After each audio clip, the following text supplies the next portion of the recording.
Baik, Assalamualaikum warahmatullahi wabarakatuh. Selamat pagi untuk peserta eh, untuk sekolah penggerak pada pagi hari ini. Semoga Anda masih dalam keadaan sehat walafiat dan tetap bersemangat, begitu ya, Bapak-bapak dan Ibu-ibu. Baik, saya akan menjelaskan mengenai profil pelajar Pancasila.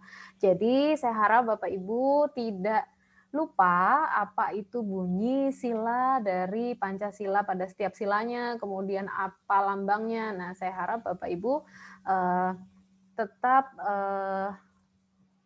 tahu itu ya, tetap mengetahui hal tersebut. Jadi, saya tidak perlu lagi mengulang apa itu sila ke satu, sila kedua, sila ketiga, begitu ya. Baik, saya akan mulai dengan kegiatan pada hari ini. Kita akan membahas mengenai apa itu profil pelajar Pancasila. Jadi, Bapak Ibu, silahkan untuk memberikan membuat catatan tersendiri mengenai apa itu profil pelajar Pancasila, sehingga nanti pada kegiatan di akhir nanti saya akan menanyakan satu persatu mungkin atau secara acak begitu mengenai apa itu profil Pancasila.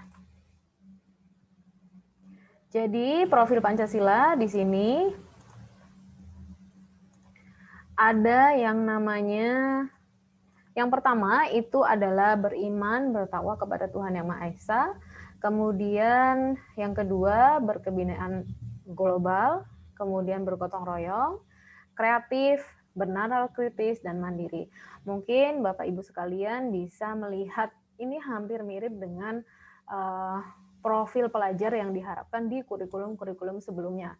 Tetapi tentu saja kurikulum-kurikulum ini akan mengalami sebuah perubahan ya, dan perubahan itu akan kita ciptakan di kegiatan sekolah penggerak ini. Nah, sekolah penggerak ini mengharapkan adanya bentukan profil pelajar Pancasila dan ada 6 dimensi yang harus mencakup apa-apa saja mengenai profil pelajar Pancasila itu sendiri. Nah, saya akan menjelaskan satu persatu mengenai apa-apa saja 6 dimensi pada profil Pancasila. Yang pertama itu adalah mengenai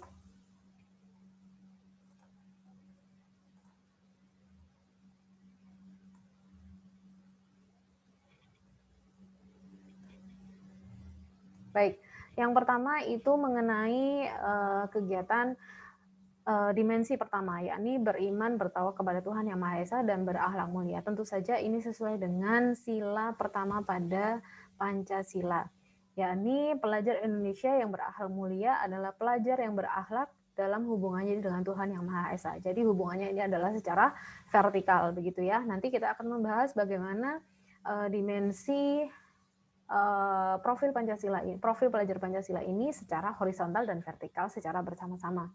Begitu. Nah, kemudian pada elemen kunci beriman, bertakwa kepada Tuhan Yang Maha Esa dan berakhlak mulia ini, yang pertama tentu saja dia harus beragama begitu. Kemudian kalau misalnya dia Muslim, dia Kristiani, dia Hindu, dia Buddha, mungkin dia Konghucu, nah maka dia harus ada akhlak beragama. Tentu saja akhlak beragama ini saya kira di seluruh agama akan mengajarkan sebuah kebaikan, terutama untuk akhlak beragama di para peserta didik kita. Tidak mungkin ada agama yang mengajarkan keburukan kepada peserta didik gitu. Nah, inilah fungsi dari guru atau fungsi dari Anda sebagai seorang pendidik nantinya harus memberikan akhlak beragama ini kepada siswa. Guru itu kan digugu dan ditiru. Nah, maka Anda sebagai seorang guru maka harus bisa ditiru oleh peserta didik Anda.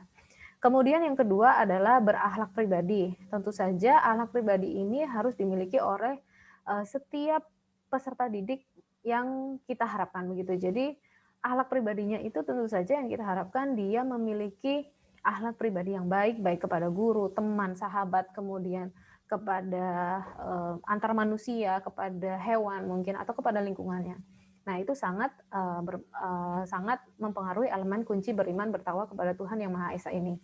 Kemudian yang ketiga adalah akhlak kepada manusia. Nah, ini yang saya bilang tadi, kalau Di bagian sini, di bagian yang pertama, dia harus ada hubungan secara vertikal kepada Tuhan, maka dia juga harus ada hubungan horizontal kepada manusia. Kemudian akhlak kepada alam. Seperti tadi yang saya katakan, kalau misalnya dia sholat, dia ke gereja, setiap kegiatan beragama dia ikut, tetapi pada kegiatan beragama itu dia membuang sampah. Atau kemudian pada kegiatan beragama itu dia mungkin usil sama tumbuhan-tumbuhan yang ada di sekitarnya, entah mencabut bunganya, mencabut daunnya. Nah, itu kan berarti tidak berakhlak kepada alam. Kemudian ada akhlak bernegara. Nah, kalau akhlak bernegara ini tentu saja kaitannya adalah mematuhi peraturan pemerintah. Seperti kalau sekarang mungkin kegiatan keagamaan agak dikurangi untuk kuota peribadatannya. Nah, begitu juga kegiatan itu merupakan salah satu bentuk dari akhlak bernegara itu. Jadi ada agamanya, ada bernegaranya. Itu untuk poin yang pertama. Kemudian untuk yang dimensi kedua adalah berkebinekaan global maksud saya. Jadi di sini elemen kunci berkebinekaan global itu dia harus mengenal dan menghargai budaya. Kemudian yang kedua, dia harus mampu berkomunikasi secara interkultural dan berintegrasi secara dengan sesama. Nah, itu fungsinya dari elemen kunci berkebinekaan global.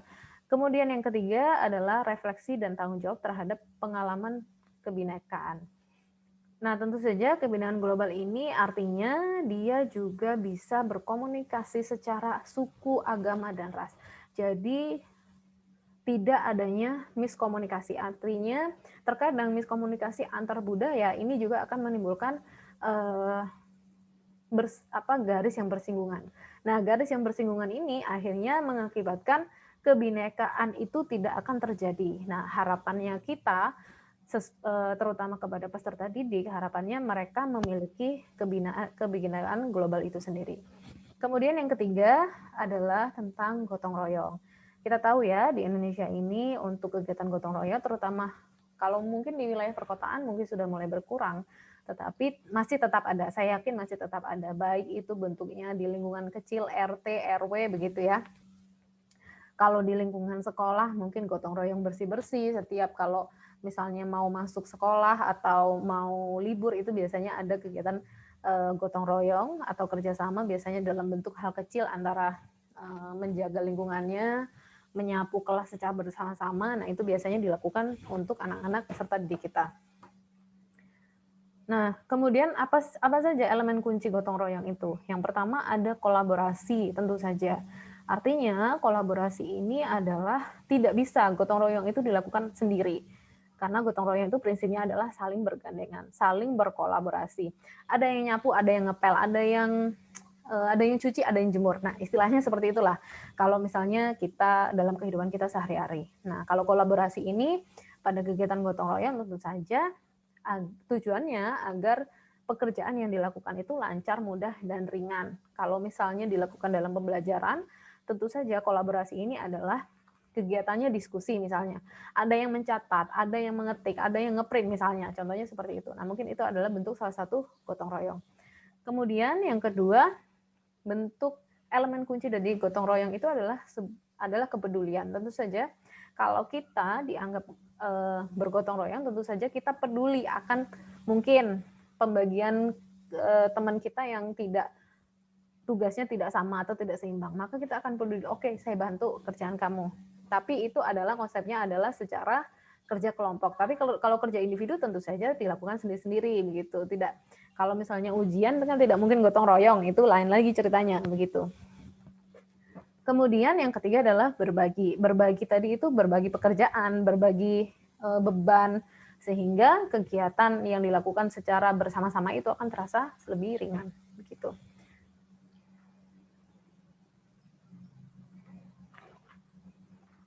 Baik, sebentar. Nah, kemudian yang keempat adalah mandiri. Jadi dimensi selanjutnya adalah mandiri. Di sini pelajar Indonesia merupakan pelajar yang mandiri, yaitu pelajar yang bertanggung jawab atas proses dan hasil belajarnya. Nah, harapannya di sini adalah mereka memiliki kesadaran akan diri dan situasi yang dihadapinya. Jadi kalau sekarang itu mungkin anak-anak itu harus, apalagi pandemi begini ya, mungkin mereka lebih banyak menggunakan teknologi-teknologi yang mereka pelajari secara mandiri di rumah atau melalui informasi dari pihak orang tua atau pihak keluarga dekat begitu. Nah, tetapi ini kan tidak diberikan secara langsung oleh guru. Bagaimana mereka menggunakan Zoom, bagaimana mereka mungkin mengupload tugas. Nah, dengan secara mandiri mereka bisa melakukan kesadaran bahwa mereka itu butuh. Selain mereka itu butuh dengan nilai atau penilaian dari guru, tentu saja kesadaran akan diri bahwa oh iya, saya harus menguasai sebuah teknologi, saya harus menguasai bagaimana saya mengupload tugas, bagaimana saya mengirim email, bagaimana saya harus ikut Zoom begitu. Nah, itu akan dilakukan secara mandiri. Kemudian elemen kunci mandiri yang kedua itu adalah regulasi. Jadi maksud dari regulasi di sini, jadi ada perubahan dari dia yang mungkin awalnya dia itu berpaku kepada orang tuanya. Ya udah, mau nyalain laptop orang tuanya, mau nyalain Zoom orang tuanya. Nah, kalau misalnya dia tidak mengalami regulasi, berarti dia tidak mengalami kemandirian begitu. Jadi kalau dia mengalami regulasi diri, artinya dia mengalami perubahan dari dia yang mungkin tadi saya bilang dia punya kaki 2, sekarang dia harus punya kaki 1 begitu. Jadi dia harus beregulasi begitu. Nah, kemudian yang kelima adalah bernalar kritis. Jadi harapannya dari profil pelajar Pancasila ini adalah memiliki kemampuan untuk bernalar kritis. Kenapa sih harus bernalar kritis? Tentu saja di sini harapannya adalah dia mampu mengolah informasi secara kualitatif maupun kuantitatif. Artinya dia mampu mengelola informasi itu, apakah ini sebuah informasi yang harus saya peroleh menggunakan data? Apakah ini analisis atau sebuah pertanyaan yang harus saya jawab menggunakan deskripsi saja begitu. Nah, itu akan memicu mereka bagaimana cara bernalar secara kritis, sehingga mereka memiliki kemampuan yakni untuk mengevaluasi kemudian menyimpulkannya. Begitu juga kalau misalnya di kegiatan PJOK. Nah, kalau di kegiatan PJOK mereka harus bisa menganalisis atau bernalar secara kritis. Kenapa sih saya itu roll depan harus menggunakan tekuk kepala yang menjadi tumpuan, bukan kepala saya misalnya, atau bukan punggung saya secara langsung begitu. Nah, itu mereka harus mengetahui secara dinalar begitu. Kenapa sih harus seperti itu? Kenapa saya harus menggunakan kaki atau 2 kaki atau saya harus menggunakan 1 kaki. Nah, itu mereka harus memiliki hal tersebut. Nah, elemen kunci apa saja yang terdapat pada bagian bernalar kritis ini? Yang pertama adalah memperoleh dan memproses informasi dan gagasan. Jadi informasi dan gagasan ini bisa diperoleh dari dia memperoleh dari informasi secara media atau secara dari demonstrasi dari guru, kemudian bisa juga dari informasi-informasi baik eksternal maupun internal. Jadi dia bisa mengkritisi apa sih informasi dan gagasan yang diterima pada saat itu. Kemudian yang kedua, dia mampu untuk menganalisis dan mengevaluasi hasil nalarnya itu. Kemudian yang keempat, dia dapat merefleksikan, oh iya, kenapa saya harus menggunakan 2 kaki? Kenapa saya harus menggunakan 1 kaki? Nah, itu dia akan direfleksikan dengan kehidupan dia atau kegiatan dia di kegiatan berolahraga, misalnya kalau di PJOK. Kemudian dia bisa mengambil sebuah keputusan. Kapan saya harus memukul bola dengan cepat? Kapan saya harus memukul bola dengan lambat? Atau kapan saya harus melakukan awalan jauh atau awalan yang dekat? Nah, itu biasanya bisa dilakukan pada kegiatan PJOK untuk mencapai dimensi yang kelima ini. Nah, kemudian yang terakhir, yang keenam adalah dimensi kreatif, di mana pelajar yang kreatif mampu memodifikasi dan menghasilkan sesuatu yang original, bermakna, bermanfaat, dan berdampak. Nah, mungkin kalau ini biasanya kalau di kegiatan PJOK itu banyak ya yang dimodifikasi, baik alat, baik aktivitas, kemudian media. Nah, itu bisa kreativitaskan. Nah, tentu saja seorang guru tidak harus menilai kreativitas itu sebuah harus yang sangat bagus atau yang sangat ideal. Tidak, tetapi untuk kreatif ini bisa dinilai dari bagaimana dia prosesnya untuk memperoleh tahapan kreatif ini. Nah, elemen kunci kreatif ini yang pertama yang yaitu menghasilkan gagasan yang original. Tentu saja dia mengalami perubahan begitu ya. Mengalami perubahan itu artinya dia misalnya pada tahapan A1. Nah, sambil belajar, dia kemudian memperoleh hasil gagasan atau orisinal itu pada tahapan A2. Jadi dia tidak harus langsung sampai pada tahapan B begitu, tidak. Tetapi dia memiliki elemen kunci kreatif pada setiap aktivitas begitu.